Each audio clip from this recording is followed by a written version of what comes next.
आप देख रहे हैं ताल ठोक के और ये अंतिम पड़ाव है। मेरे पास सिर्फ 2 ही मिनट हैं, तो कंक्लूडिंग रिमार्क ही मैं सबसे लूंगा। मैं चाहूंगा कि सभी अपना रिमार्क ये छोटा रखें। मोनिका जी, मैं आपसे शुरुआत करना चाहता हूं। जो सवाल पीड़ित ने उठाया, उन्होंने कहा कि मुझ पर जो प्रताड़ना हुई या मुझ पर जो केस हो गया, पुलिस मुझे उठा करके लेगी।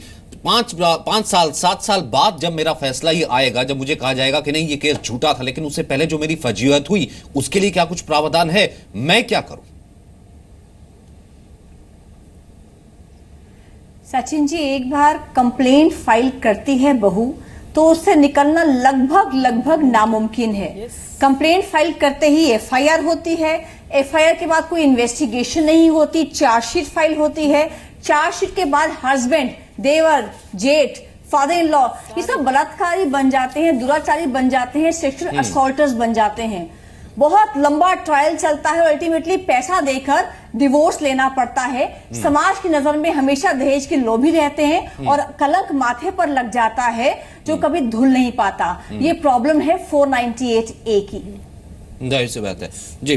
बरखा जी, बिल्कुल यही प्रॉब्लम है। सारे बिल्कुल ये हटा देनी चाहिए, इसको चेंज होने की बहुत जरूरत है। Scrap 498A।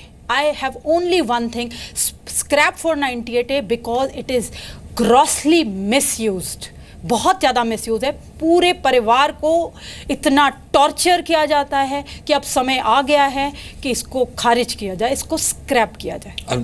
मेट्रोपॉलिटन सिटीज़ में ये स्थिति हो सकती है, लेकिन मुझे ऐसा लगता है कि पूरे देश का ये नज़रिया नहीं है। औरतों को अपने लिए, अपने बचाव के लिए इस लॉ की सख्त ज़रूरत है और मैं चाहती हूँ ये लॉ ऐसा ही रहे।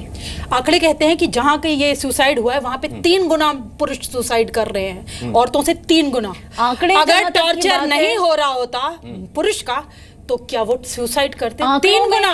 3 गुना वो नहीं आते जो जिन आंकड़े उन लोगों की बात नहीं बताते जो औरतें अगर केस कर ही नहीं रही हैं, वो आंकड़ों में कहाँ आएंगी। तो मेरे हिसाब से बहुत सारी लेडीज ऐसी भी हैं जो मैं केस की बात नहीं कर रही, मैं सुसाइड की बात कर रही हूं। तमाम ट्वीट्स आ रहे हैं जो कि कह रहे हैं कि पुलिस बात नहीं कर रही है, पुलिस वेट करती है 498 की, और कहीं ना कहीं वो कहती है कि सिर्फ और सिर्फ महिला की सुनी जाएगी। ऐसे बहुत से ट्वीट्स लगातार हो सकता है कि हमारी जो पुलिस रिफॉर्म्स की बहुत ज्यादा जरूरत है। कहीं पर भी इंडियन पीनल कोड में ऐसा नहीं लिखा कि अगर कोई पुरुष कंप्लेंट करता है तो उसकी कंप्लेंट को दर्ज नहीं किया जाएगा। भले पुरुषों के लिए 498 तरह का कोई स्पेसिफिक कानून नहीं बना है, परंतु कोई भी हैरेसमेंट की कंप्लेंट या ब्लैकमेल की कंप्लेंट, ब्लैकमेल, एक्सटॉर्शन, इन सब चीजों के प्रावधान पुरुषों को भी है। भले वो कोई पति हो, भले वो किसी का भाई हो, भले वो कोई ससुर हो, जेठ हो, वो कर सकता है। क्यों नहीं होते?